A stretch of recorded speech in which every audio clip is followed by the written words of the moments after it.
My name is Mayank Shekhar, and this is roughly where we feature people who we believe are the most popular and the most accomplished in the world of films and entertainment. Usually, we have one guest.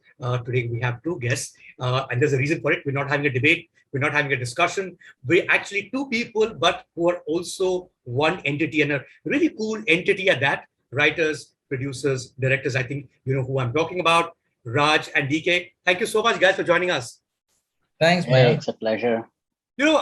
Quickly before we begin the conversation, as it were, you guys are Raj and DK to the world. But if I see your early films, you are separately credited, right? I mean, you would be, Raj Nidimoru, you'd be Krishna DK. At what point did you just become like this thing?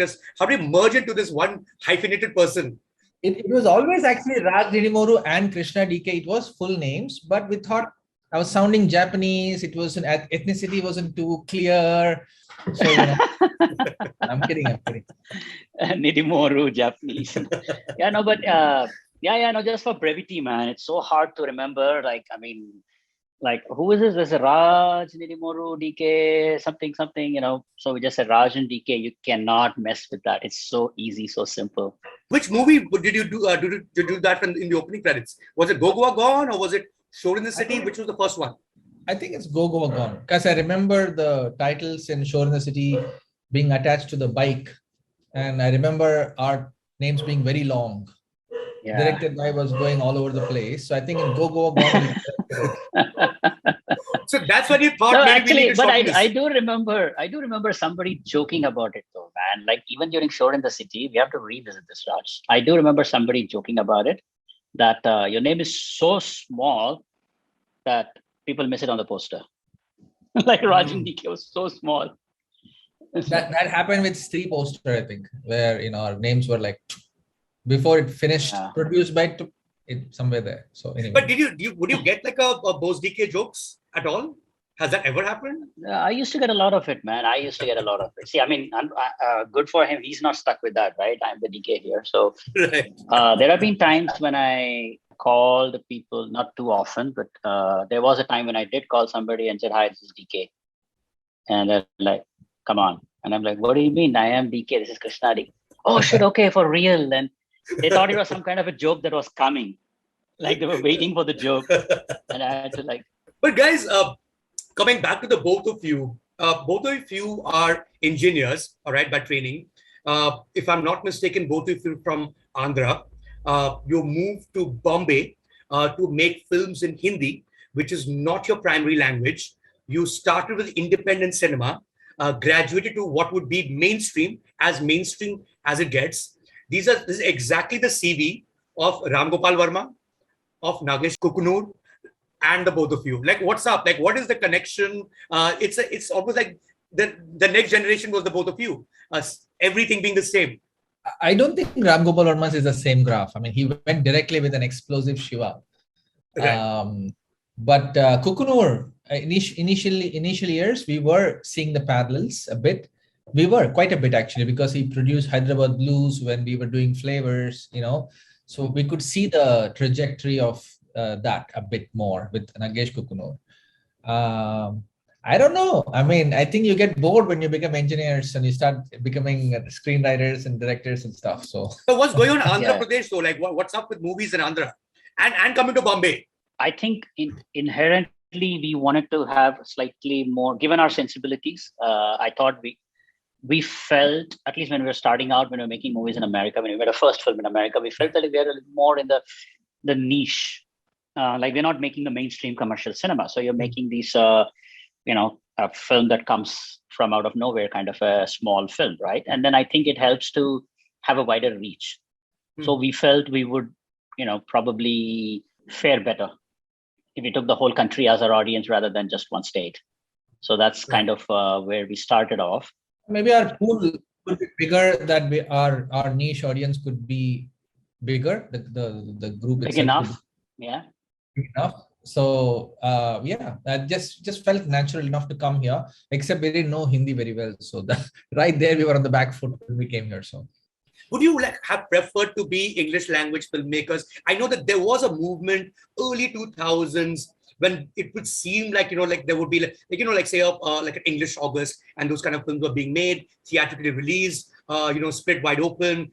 It just died. It was a very small window. Lots of films came and then all disappeared. Would you have preferred, because so many people speak English, it's kind of odd that we don't have a thriving English language cinema as a cinema culture? No, actually, to the contrary, man. I think we always wanted to be native to the language. And bizarrely, right now, if you ask me why, I can't even explain why. But bizarrely, our first film that we made in America called Flavors was actually more Hindi than English. It was actually a Hindi language film with it had track in Hindi and it had track in English. Yeah, we did start off as an English filmmakers, because that was a language that was easy enough for both of us, natural enough for both of us. Telugu and Hindi straddling both worlds, and English speaking audiences, lot of English speaking audience. So it made sense for us at that point. But then when we saw how much we had to struggle to put the distribution of it, just see the economics of it, and just to get your money back. And I don't know, it just felt like there was really, really small audience for it. And if there was, half of it was pirated anyway. So even now, but for that small audience, if 80% is gone in piracy, what do you have? So. And I think now we are going full circle and coming to a place where we are letting the characters speak the language they're most comfortable with. So, I mean, case in point being Family Man, season 1 and season 2. While the primary language is Hindi, there are characters who speak English, there are characters who speak Tamil, Malayalam. Right? I think that's a nice space to be. I'm going to come back to the both of you and also like your early years as filmmakers or actually as friends. I mean, if I'm not mistaken, you guys were friends in engineering college, SVUCE, which is in Tirupati. Now, do you distinctly remember that moment in your life where your eyes met? Because that would be a meet cute from the movies, man. Like Raj meets, well, not Simran, but DK, because you guys have been stuck together since so many years. That's an amazing thing to happen. Do you distinctly remember the first time you guys met in college? Very difficult, man. Very difficult. I mean, we were on teams in college together. That's where it all started. But I'm sure there was one time in first year of engineering where we were deciding, do you think we should be on this Dumb Sharads team or this quiz team? And up in the quiz team. We were in the quiz team and all kinds of whatever cultural movies quiz, movie and music quiz. What it was, not don't think quiz means don't think general knowledge quiz, not that kind of quiz. The pop culture quiz. Yeah, right. Pop culture. Yeah, it was called movies and music quiz. They would play a song and say identify the singer, identify the music, identify the movie, or who's the director of that movie, and that kind of stuff. The fact is that both of you thereafter, if I'm not mistaken, you guys moved to the US. You do pretty well in your careers as engineers. And what I find fascinating about your lives is, I don't know whether it's a myth, I'm not in a position to comment on it, but there is this thing about the left brain and the right brain, where the left brain is likely to be more logical, is more into analysis, whereas the right brain is far more into creativity. Now, you guys would probably be both because you were extremely successful engineers, but you did really well in a creative art thereafter. Where do you place yourself? Did you feel like a misfit in the first place where you were? Actually, I'll answer this because this left brain, right brain thing was quite a bit in my head in those days. When I realized that I was extremely disgruntled in my job, DK wasn't.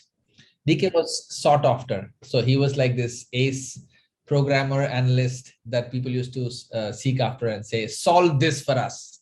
I mean, I was decent.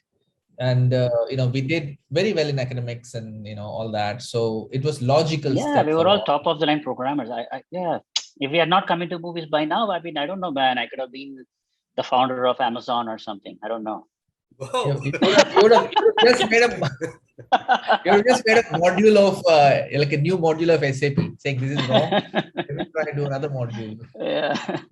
It's not the typical story, that typical Three Idiots kind of story of someone stuck in a world that they need to really get out of. Although Raj, you're saying that was roughly your case, but you guys are very successful with what you were doing, right? No, we were successful, but yeah, I think somewhere there we felt that we wanted to make these movies, right? I mean, not necessarily movies. From childhood, I've always thought I'll write novels, right? I thought I'll become a writer, but that was only in high school. I even wrote a novel in high school. Okay. Nobody saw it. Nobody published it. It's okay. Is it there somewhere? I don't know. Maybe Lost- some notebook somewhere. It's God lost in knows. the annals of unwritten History. novels. So. Yeah. And of course, then engineering happens. So life happens, engineering happens. You go to America, you're sitting and, you're living that life. Yeah, but for me, I think more than discontent at what you're doing, maybe it's more about the excitement. Suddenly thinking, oh my God, you could do this. Oh, really? You can do this? It's possible? Like you could actually write a movie, you could make a movie. I think it kind of went from there. Like when DK was excited to do and cracking these programs and stuff, I used to struggle. So I used to find places to go and slip away. So people used to be like, where was he? He was just here. So I used to come with lots of examples of going away to a coffee shop, to a mall, to read something or write something, or maybe take a nap. I'm just all over the place. I was struggling to hit every day. And whenever I used to call DK and he'll be like in the middle of writing up something, I'm like, wow, like, or working. So it was a big struggle for me, and kind of reflects, I think, up to Shrikant Tiwari stuck in a job. I think even in Go Go Gone, even in quite a few films, I think it kind of sneaks in. Even both of us felt the corporate culture, but a little more for me, I think. So when this escape idea came through, for me, it was exciting. And I even left the job at the drop of the hat and went, and we were working on flavors. And, I was, DK still had that job as a part-time. Like, I'm going to come back in 2 months after finishing the shoot, because we don't know how well we're going to do in this. So we both went back to it. We both did. We did. We both went back. Yeah. It's necessary, man. That's a word of advice if you want to all aspiring filmmakers out there. Don't quit your day job yet. Keep it going. Make your movie, but always keep your day job, because you'll need money. I mean, you make your first movie, you're going to spend every ounce of savings you have, everything you have, and you're going to need more money, and you don't know when you're going to make that money back, right? And you need more money for everything. Yeah. That is that three idiots phenomenon I was talking about, guys. Like, it almost seems like, because it's so permeated into popular culture and therefore people's lives, I almost feel like there may be a flunky kid and he's flunking at everything, but his excuse is that, I'm an artist.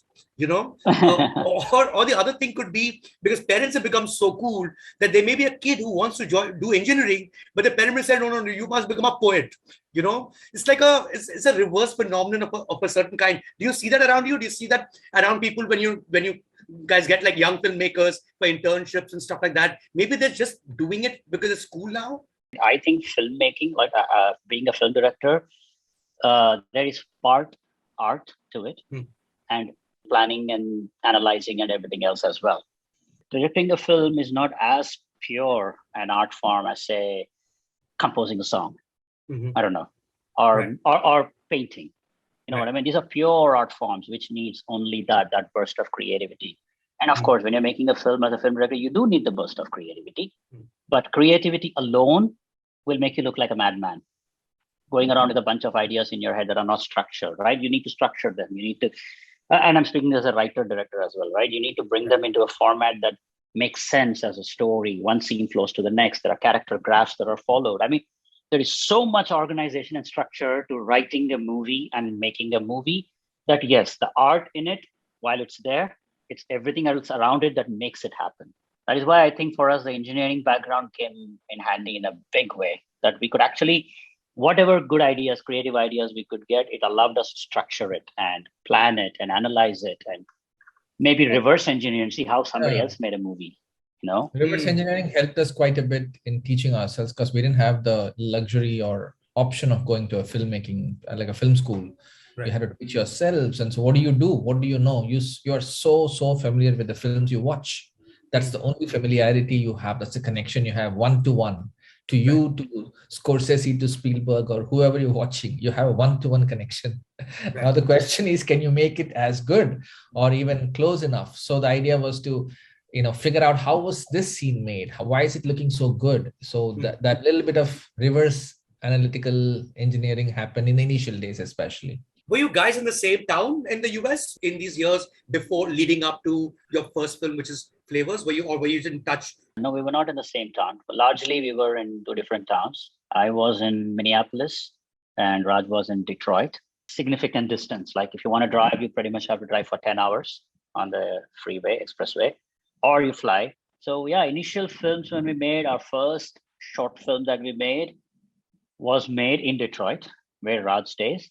And I used to travel every weekend, like every Friday, wrap up my software job. I have a flight to catch, land in Detroit, and then we shoot on Saturday, Sunday, and I catch the first flight back on Monday. So we did this for like some 6-7 weeks in a row. Except he has a record of missing the return flight 7 times in a row. So yeah, like every single trip I would miss a flight. It's like something or the other, man. I mean, every reason in the book. I mean, it could have been the rap party, right? That's the reason you missed it. Every weekend, no, man.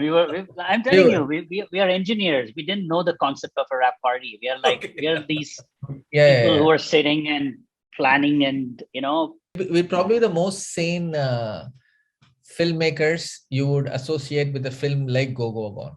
Interesting to say that there's so much of slackerism, for lack of a better word, in so many of your films, and not just Go Go Gone, even your first film, Flavors, and you sense that in general. Are these people you picked up, these slackers you picked up around you, or from the movies? Have movies inspired you far more for the genre you deal with? I think the core of that is that we kind of like the anti-hero idea of a protagonist. I still remember when we wrote 99, how our guy was supposed to be one of the croonies. The hero was a croonie that you would show a shot of a gangster. We used to think those days, and then you would go all the way to the bad guy standing there who was disinterested in the job, and that would be our hero. So I think maybe it came from overdose of extreme protagonists, like extremely straight-laced and active and heroic and all-powerful. Right. So maybe we went the other way because of that. And maybe even Shekhar Tiwari is a little bit of that. Yeah, we went from non-heroes to unlikely heroes, I think. Given that you guys decided to work in Bombay, to work in Hindi films, I was reading a blog of yours where you listed your top 40 movies. And I think only one Hindi movie features in it, if I'm not mistaken. I think Golmaal is one movie that you've included in 40 movies that you loved all your life, right? Honest truth be told, Golmaal I watched first in Tamil, the Rajinikanth version. Then someone said, oh, you love the Tamil version, you should watch the Hindi movie now. And then I remember watching the Hindi version then. And I thought, oh, this is really good. This is really good. And so that's why it made it to the list. But otherwise, God forbid, the Tamil version would have made it to the list. The correction is it was one Hindi film, but quite a few regional films, I think. That's where we were watching. There were a few regional films, and yeah, there was Sagar Sangamam. Khuda Gawar to, it's just one big marquee film used to come and play, and that's it. That's all you get to see. And our Hindi was limited to the Mahabharat Hindi. So, so you pick and choose what you understand. What cannot be missed in those 40 films is the sheer preponderance of American cinema, especially American independent cinema, mid 90s onwards, early 2000s. And that seems to be where a lot of your inspiration comes from. When you come from that background, when you're trying to make movies in Bombay, is that something that becomes a handicap? When you're writing, for instance, even casting or even looking at technical crew, because you may not have seen their works from before, or maybe that actor you've not seen on screen, to actually write a character which would fit an actor? See, I think what it gave us is that it's not like we didn't watch Hindi cinema. There was a lot of Hindi cinema we watch, and more, and even as much Telugu as much Tamil. So with 3 languages were covered in India, and there was a lot of American indie cinema and world cinema, and of course the mainstream popcorn Hollywood. So the point was, even when we're watching the Hollywood films, go to every day to theaters, watch, and there was like, you go to watch 3 movies in a row, right? All the time. So I was fascinated with the indie cinema because they were more character driven. They had interesting plots, and they were struggling with the budgets, I think. So the innovation came from the non-budget parts of it. So when we started to write our stuff, the heavy influence was indie cinema, because, we're putting our own money, and you never think of the car flies off or like a bomb blast and then you run and slow motion choppers and stuff. We don't think that way. So you're thinking at the grassroots level and saying, this is cinema and this is what we're going to write and this is what we know. So when you're writing characters and stuff, most of the times, yes, you do derive from real life, saying that it's like that guy meets this guy, or just a trait of him. or just remember our boss and he used to say this shit. So let's take that. So you would identify a lot with real life people, a lot. All the anecdotes, even if you see our early films, they're all of them. I could, till a few years ago, I could draw parallels to each character and say where certain traits were picked from real life mostly. Give me some examples of a real life person that you've seen in one of your films. Let's go to Stree, for example. Okay. The whole friendship, he says, I'm doing friendship with this girl. And he brings a girl for friendship, right? Friendship. Right. So we actually use the word friendship from Tirupati, from a friend. Even the guy, we haven't even changed the guy's name. Yeah. So we Can have, we say it? Yeah, I'm sure. I'm saying not that guy. I'm saying in general, we got a bunch of guys like Jana. Jana was a name from Tirupati. Narendra was a name from like a good friend of mine. All these people made it to different character names, and even Vicky for that matter. So most of these are incidents too. So, they used to say stuff like friendship. I'm going to do friendship with that girl. I'm like, oh, really? That was hilarious too. Because I had to ask, what is friendship? What is the extent of friendship? We had to discuss this bits to understand what it was. It became a bit of a buzzword afterwards. It's like, oh, there is that girl. You want to do friendship? She's available for friendship types. But it was just hilarious the way there was so much in it, complexity wise, that you had. There was a lot of sexism. There was a lot of something you take for granted. Things like that, and something so flippantly you use the terminology, but it was part of the culture. Even in Family Man, I think there is a significant, especially the kids, Atharv and Dhriti, especially, there is significant influence. Dhriti is definitely inspired by our friend's daughter in terms of just being this, She doesn't like it anymore, DK. I don't think she doesn't like it anymore. This, she disowned the Family Man too. She disowned the character. So After two, okay. But in season 1, at least, maybe she was modeled. She loved it. Season 2, they had so I have to talk to her and say, why would you identify so much with it? It's just a name. So, like, for example, my nephew used to, when I was to go to visit my sister, he used to be playing this flute and it was slightly horrible. So I'd be like, what are you doing? So poor guy, but we used to laugh at it, saying like, what are you doing? And since you want me to play, and my sister will say he's gonna play a song. I'd be like, okay, I know where it's gonna go. Of course, he's very good at it. If you're watching this, I know you're very good at it. You're gonna excel in this. See, you're getting us in a lot of trouble. No, not at all. People we know by asking all these questions, man. Okay, actually, closer home. The guy, the boss in Family Man, that seems like a boss you guys have met. It's an amalgamation of all the shitty bosses that we worked for. So one punching bag, and it's almost like DK and I were discussing when we were like long ago, like 5 movies ago, just writing and stuff, like when we were still software engineers and writing that stuff and saying one day we're gonna make a boss and punch him in the face. So that's what it was. But where is that? Don't be the minimum guy. Is that straight out of an HR textbook, or is that something that someone's told you before? We were just writing. And then I was looking at different quotes that go on the wall. I was looking for I've seen them before.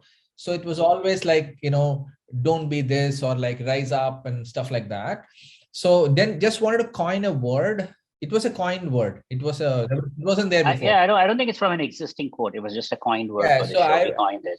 Just wrote it like, don't be a minimum guy. It's kind of wrong English, inspired by like Trump, Mrs. Trump, and went for a slogan that wasn't the best of English, but it made sense in some way. Actually, we've coined another phrase as well in Go Go Gone, where we write where the characters say, what do we know? What have we learned? Right? They keep saying this.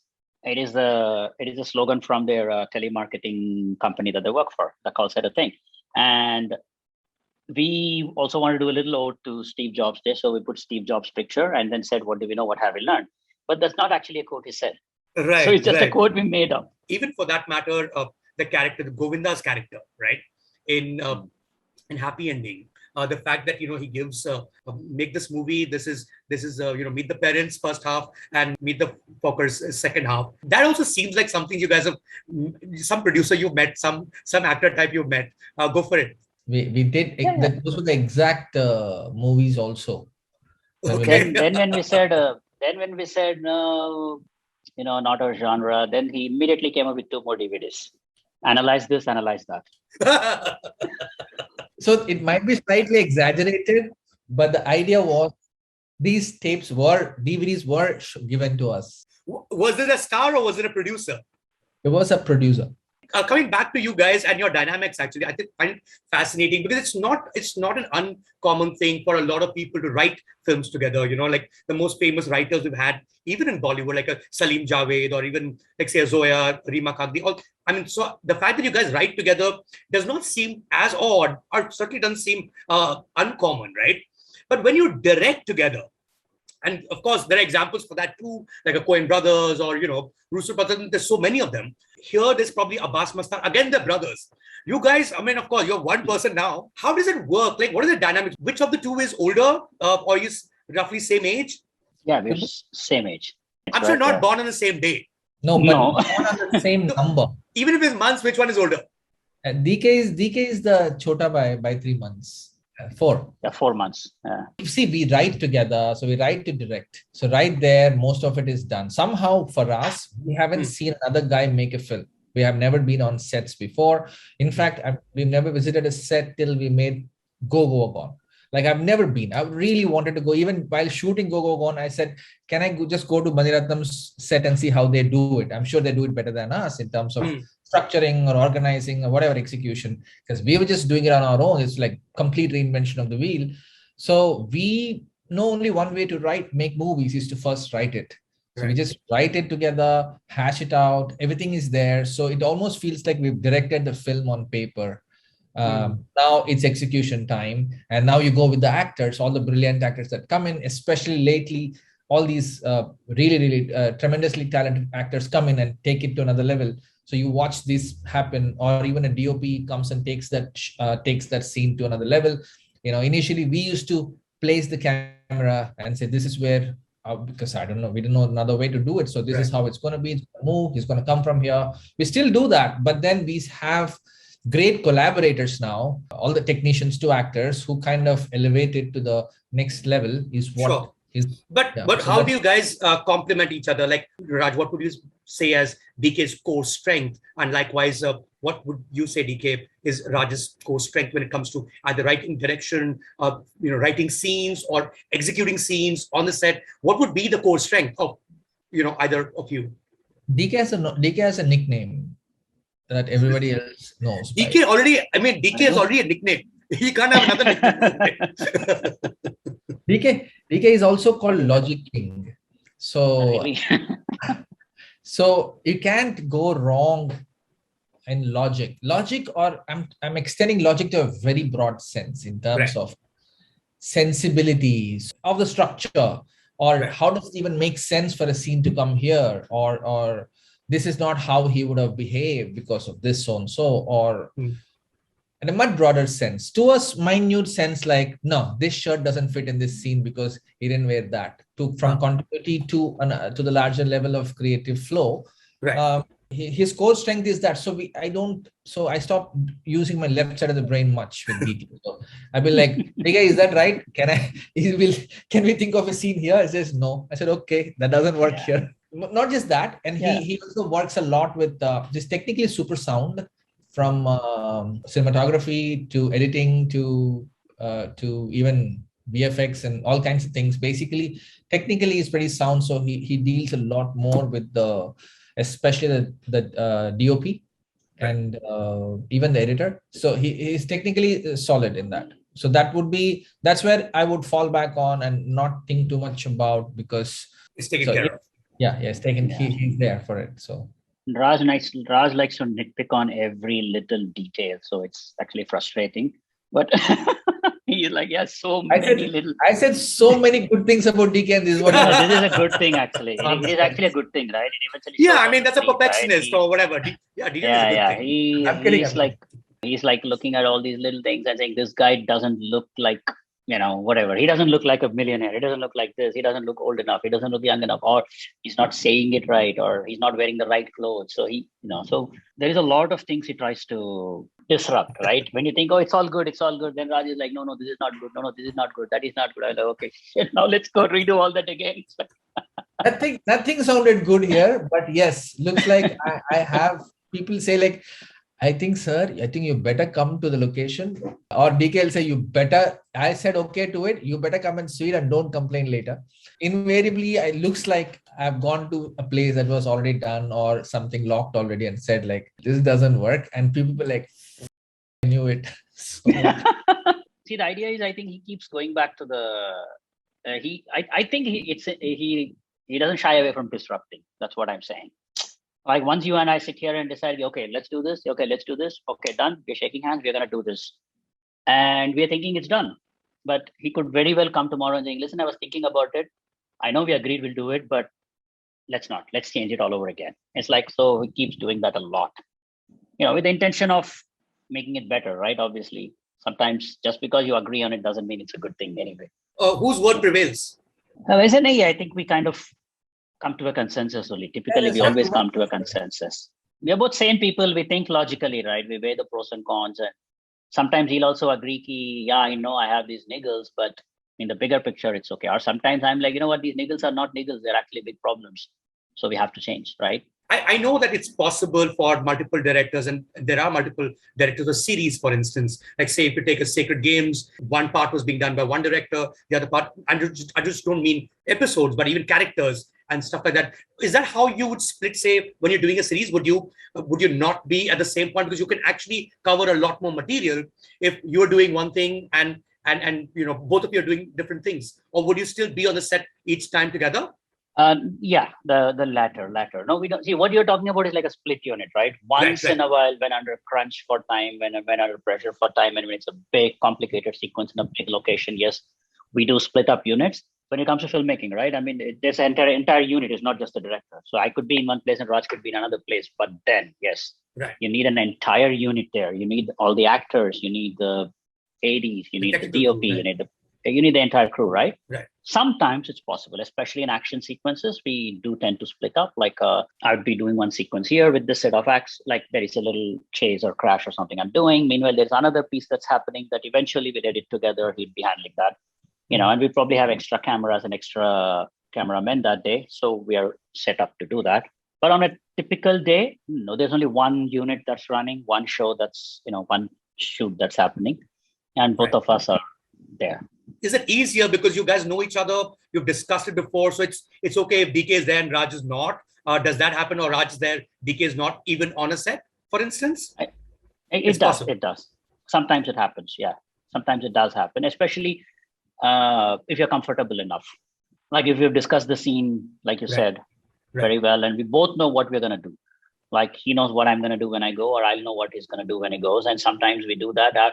And there are so many permutations and combinations. It's really something we've developed over the years without talking about it. I think it's just there intrinsically, which actors are going to be there. And depending on that, sometimes when we have to split, who's going to go for it, if we have to split and stuff like that. Or because sometimes exactly what the scene is going to be, no matter what's going to happen there. And 90% of the time it is that. And sometimes that if one of us specifically goes for that, we would try and do something with that actor. So things like that also creep in. You mean a good cop and a bad cop scenario too? Because maybe that actor gels with you a bit better than he does with DK, or That could be one of the scenarios, but sometimes it's more like, let's say this guy he is very, very impromptu or very improvises a lot, spontaneous. Yeah. Right. So it's more fun to deal with him. Like I'm not just saying DK and I. Let's say we have a third director on the set. I would rather go for those scenes to see what else can be mined there, for example. Or sometimes we'll be like missing out, saying that somebody else is directing it and they haven't worked with them before. So that shit, I wish one of us is there so we can mine him better, because there'll be some nuggets that come out of it. Yeah, it does happen all the time, right? For example, Family Man season 2, for example, we have worked with Manoj, and we know Manoj and JK Sharv and all these people, and Supern is a new director on board. And of course, very capable director. He did a great job handling a lot of the scenes. And of course, in the initial parts, sometimes maybe, like I would have felt or Raj would have felt that, there is this thing that Manoj does that in this scene, we should get it out. So we are there to reinforce it once in a while. That happens because we are more familiar with the actor. And because you've already done the first season. Familiar, what has happened before. Or maybe an actor is very tough to deal with. Which of you dealt with Govinda? I want to know. Like most Bollywood filmmakers have had a tough time dealing with him. No, both of us did, and actually, no complaints at all. I mean, what are you saying? Really? Yeah, seriously, yeah. It wasn't such a long schedule, right? We were there only for like a week or so. We shot about a week or so, and he was a darling, right? I mean, he was there, and he was coming back after a long time, and I could see that he was missing being in front of the camera and acting, right? Right. So he was loving every moment of it. You not being too much into Hindi films while entering it, right? Now, the good side of that could also be, and because you work in so many Hindi films now, and with some of the leading men with like massive filmography behind them, is it also that you'll be less intimidated by them because you're not coming in as fanboys? It's not like we don't know the superstars of Hindi cinema anywhere, right? I mean, when I see a Rajinikanth or a Chiranjeevi in the South, or when I see a Shah Rukh Khan or a Salman Khan, that aura stays, no matter what you say, right? You're still that fanboy who will still be slightly intimidated by the presence or the aura of multiple years right there in front of you in 3 dimension. Maybe not intimidated as much as, but I mean, of course, man. I mean, you're in the presence of.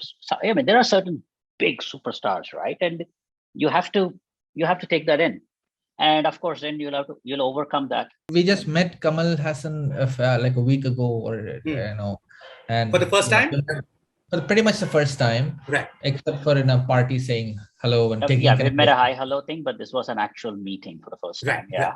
But he's a legend, and we've seen like tons of films and amazing amount of work, and so all that is flashing in front of you more than anything else. I don't think we are fanboys that way.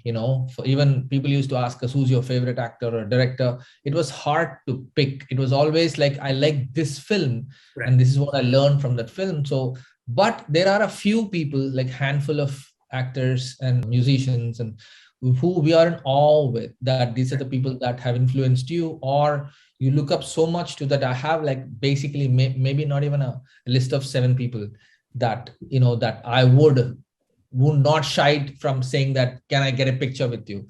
Okay. Because otherwise I wouldn't ever ask, that's the only time. Even then we shied away from asking Kamal Hassan, can you take a picture with you? We still didn't get a picture. We were thinking about it throughout that. It was a long meeting. We spent a lot of time with them, and I was still thinking, you think after this long meeting and conversation, it's good to ask for a selfie?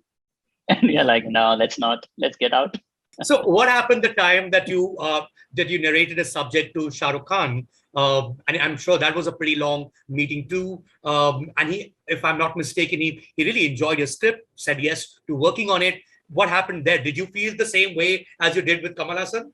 Shah Rukh Khan is a charmer, like not just the charisma and whatever he carries with, it's also the knowledge. I was impressed with the amount of knowledge and the books that he was reading, and the kind of just knowledge that he was talking about, even technical knowledge like VFX and stuff. That was pretty impressive. And the overall thing that impresses you is the eternal excitement to make a new film. That is something you would think right now, by now you're jaded or like you've seen enough, but that enthusiasm to actually go to the nitty-gritties and go to the core of it was very, very impressive. I mean, the reason why I'm bringing this up is, if you see your beginnings to where you reach now, where, I mean, my next question should be about meeting Russo brothers, for instance. And that would be like, whoa, do you get that, Raj and DK in Wonderland kind of moments once in a while? Are you just like getting used to it and it is what it is? No, you always get that, right? Be it with Shah Rukh Khan, be it with Kamal Hassan, be it with the Russo brothers. It's good also. It's good to let that aura wash for a bit. Right. But fact be said, right? If you're going to work with somebody, now you got to get to the nuts and bolts of it, right? Then you start looking at them, and you start looking at them as an actor, and looking at the subject, and looking at the nitty gritty of making a film. And you have to get that aura out of your head for a bit. You cannot be thinking, oh my God, let's make a movie. Oh my God, you cannot be doing that, right? So, but Russo brothers also, once you sit at the table and you start talking, after a while, you're talking regular stuff, you're discussing stories, ideas, and once in a while you get to hear a little anecdote about making the Avengers, and that's about it. Of course, that Russo brothers led to what you're currently making or will be making soon enough, which is part of a larger franchise and the India version of that franchise. What did the Shah Rukh Khan meeting lead to? Is that going to happen? Is that film going to happen? It's in his hands. I mean, we have a great story. We both, and he enjoyed it, and he really wants to do it. So it's up to the scheduling and when he wants to do, whenever that happens. But how does it work for you guys? Like someone told me, a friend of mine actually, who had actually met Kurosawa many years ago. And so Kurosawa was explaining to him exactly how he does his filmmaking, which is obviously pitching ideas wherever he meets people. And it's like, you have to constantly like take one thing from here, take one. You're like, oh, you don't like this one. It's like a magician showing multiple tricks. Okay, you don't like this. I'll try this. I'll show you this. He'll take out another script from his shoes, like obviously metaphorically. Is that how it's worked for you? Like you have like tons of scripts already lying with you because you've constantly been working all these years, writing continuously, regardless of whether those films get made? I think so. We realized that I didn't think we had a ton of it till we started chatting with a few filmmakers, and everybody is saying that, my God, the amount of stuff you have, give me one, or stuff like that. Then or someone says that I've been working on the script for 4 years, I can't fucking crack it. What's going on? How come you have, so when they compare is when I realized that we do have. And I went back one day after we had a chat with a couple of filmmakers, and they were struggling to make another film and all that. So when you went and actually counted it, thinking like, what, let me take number of chips, how much poker chips did they have? How you count after a while saying 10, 20, 30. So you were doing it and you realize that, oh my God, we were sitting on some 70 ideas, or like, some potent 20 plus scripts that are, pretty much story-wise all there. And you realize the amount of time we've spent over, years writing this. And you're constantly writing, or there's an idea and you're halfway through a story, and then I'll call DK, or DK calls me and says, how about we do something like this? And then, energy goes there. So there are various stages of development, but there are quite a few. And what's nice is the time's so ripe the last few years to bring out all kinds of crazies, which you thought would never see the light of the day, or which you think that people say that, write something more sane. It's not like we are making strange, absurdist cinema. Right. Just that, I think the template, like I said, favoring an anti-hero or favoring a non-hero, or any of these. Yes, Three is an example of it's as bizarre as it gets, right? In terms of a ghost that's a female ghost that's picking up men in a world where now men have to be afraid of this female. And so suddenly, like, it's a bizarre idea. It's a horror comedy, so to speak. It's meant to be scary, but it's also meant to be funny. And can I take off? I think there are a bunch of guests waiting. Not a problem. Please say happy birthday to your dad. Happy birthday to your dad. Happy birthday to your dad. Happy birthday to your mom. Yeah, my mom's birthday as well today. Man, like really, like good. Yeah, I know. Coming back to the thing about comedies, the fact is that all your works, in some form or the other, have all been comedies, right? Yeah, sure, it's three, but three is also comedy in the horror genre. Family Man is also comedy in the spy genre. Go On is comedy in the zombie genre.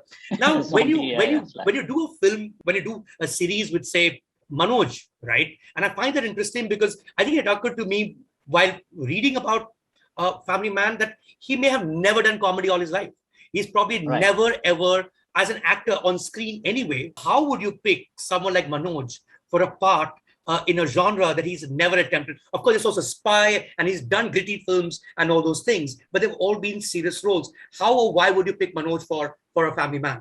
Manoj is one of those guys that we realized later that he has never done a comedy. But see, sometimes when you look at people and when you look at actors, you know that it's easy to tell, right? Even when you see Manoj in a serious role, instinctively, I think you can tell that he's capable of doing this way, that way. He's capable of being wicked. He's capable of being funny. He's capable of doing everything. It just needs the right material.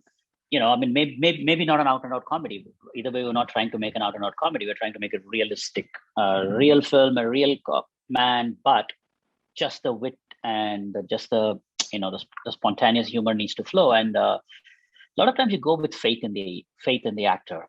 And Manoj, I mean, I don't think we had any doubt. We knew that he would do it. The only thing we wanted to be cautious, like, and all of us, including Manoj, all of us had this little thing. The first few days, let's go slow, let's take it easy. And he also wanted to find the pitch of the comedy, right? Because he could be funny in a different way than what we would have wanted. And so we were tuning it over the first few days. And afterwards, it all naturally fell in place. I mean, he is, after all, like the actor from Satya, which I'm pretty sure you would have watched when it came out. Likewise, watched Bandit Queen when it came out, and that's the last thing that you would see him is. And you imagine him is a comic role. How about Saif? I mean, that's probably the one actor that you actually repeated, if I'm not mistaken, in 2 films. You've had him as the lead in 2 movies. What was that connection like? Did he reach out to you? And of course, he's done what would be extremely, off-kilter parts that only he could pull off. No, yeah. See, when we had the script for Go Go Gone, right? I mean, we're lucky to find takers for it, right? And remember, we are coming from Shore in the City. So we made this film, Shore in the City, which got a lot of critical acclaim and people are loving it, and some kind of a satirical, maybe even that had humor, but it's a bit of a more serious piece about the city. And then you're coming up with this, wacky zombie comedy? Are you crazy, right? That's what everybody thinks, right? But we had already made up our minds that this is what it's going to be. And we had Kunal on board, and we went to meet Saif.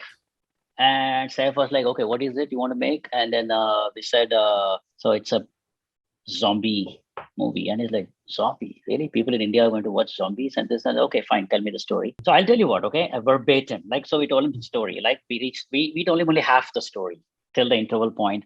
At that point, he was literally ROFL, rolling on the floor, laughing, right? Especially when he heard the character of Boris, the guy with this. Right. Where does that character come from? Meaning, we just made it up. We just thought we'll have this wacky guy who is this Russian gangster, but he's an Indian, right? Because you're in Goa and you want to blend with the Russian mobster. So you model yourself, you became a Russian. You're pretending to be a Russian and going by the name Boris, but you're actually an Indian, right? And so, even when we went to Saif, we were like, this is not Saif. This is a weird, wacky version of Saif, right? Even he knew that. So you're going to, color your hair blonde, and you're going to spike your hair, and you're going to have tattoos, and you're going to have a shotgun. And halfway into the movie, he said, and this is what I'm saying about verbatim part, right? He said, "Ye to hai, and mujhe ye karna hai," right? So that's what he said.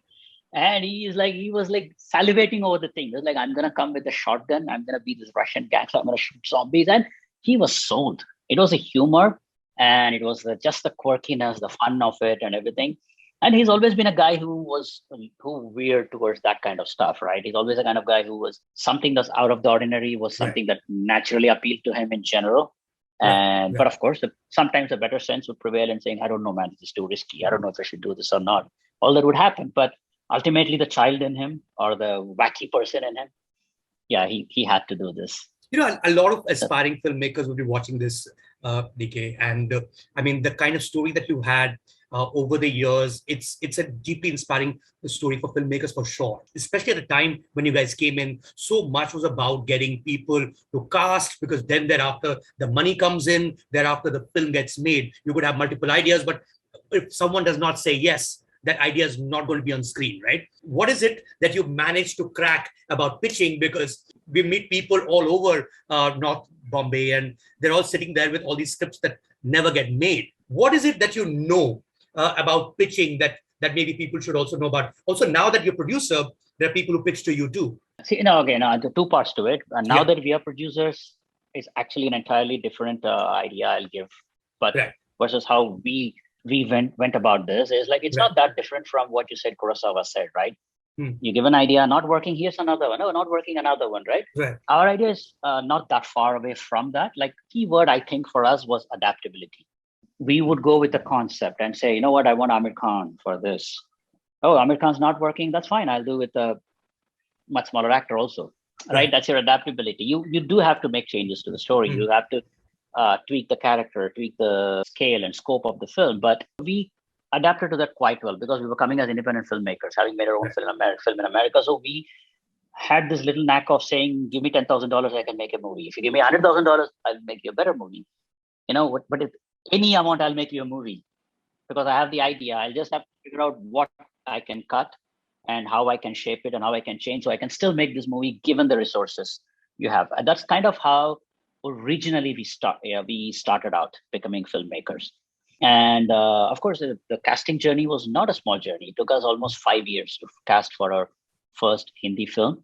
Really? 99, yeah. Right. 99. It took us almost 5 years from Flavors. And with great difficulty, we got this kind of like an ensemble cast. And we had Kunal Khemu, we had Cyrus Brocha, we had Boman Irani, Right. Soha, and we also had Mr. Vinod Khanna, like in a special cameo in the film, right? It took a while to do it. And that was one film we managed to make, and it did reasonably well.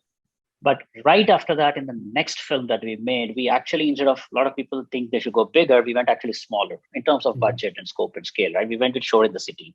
And we said, we're going to make this very small film called Shore. And it's not going to have any stars. It's just going to be actors, newcomers, people, like multiple, like 10, 12 actors, all newcomers. That was the idea for Shore in the City, by the way. Right. And we had somehow convinced a friend to fund it. It was not going to cost a lot of money by his money standards. It wasn't going to cost a lot of money. Right. So we were going to make it as a very low budget film, independent film. We're just going to produce it ourselves. We're going to direct it ourselves and everything. But of course, somewhere there, Alt Entertainment, Balaji's, they got interested and they approached us and said, oh, do you have a script? Honestly, we didn't pitch this. We said, okay, we have a script. And it was a nice, like a fun, happy film. We said, we have the script. And of course, there is other film. We are making it on our own. And the word I think we were using then was non-commercial. Like, it's not really like a commercial film. It doesn't have a big hero or anything like that. It's just what it is. It's like a kind of like a take on the city with multiple characters and all that. At that time, Alt Entertainment happened to be looking for interesting offbeat subjects. So they actually latched onto that. They said, no, tell me that story. So we actually gave them the script and said, you read it. I totally understand if you don't want to do it. They were like, no, we want to do it. So who do you want for it? And then we were like, okay. So, I mean, we still said we don't need any stars, but we did end up meeting Tushar Kapoor.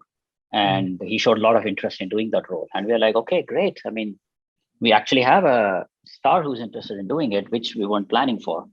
So Tushar ended up playing a role. Sendil was the only guy we had in mind in terms of star power at that time. We had already gone to LA and cast him. Most of the budget for the movie was going to go to him. And he was taking a huge pay cut to do that film as well, because we couldn't actually afford his real prices. But it's like, this is it. It's a small film. You want to do it, we can pay you this much. Otherwise, I mean, we just can't do it. And so we did make Shore in the City. And a studio did fall behind it, but otherwise we were planning to do it on our own and see what we're going to do with it.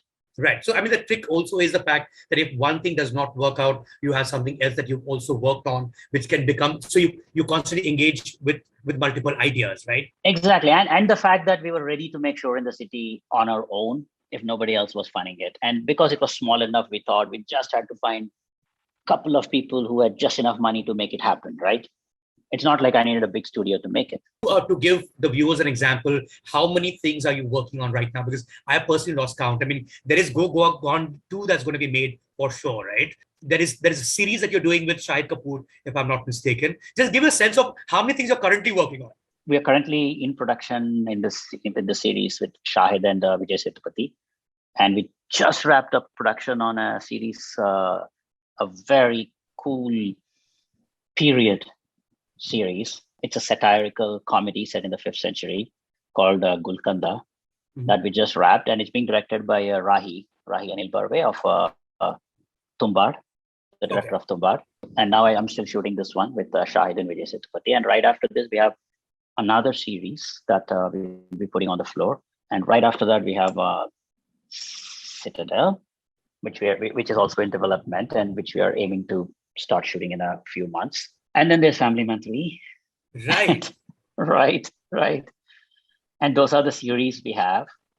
And there are a couple of films. Right. Which also gives me a hint that I don't think I should keep you from your work, because there are enough fans all the other reasons that you've given, certainly waiting for Family Man 3. DK, just Yeah, before we man. leave, I'm going to try this question for sure. And I hope you have a pretty decent answer for this because it's only between us.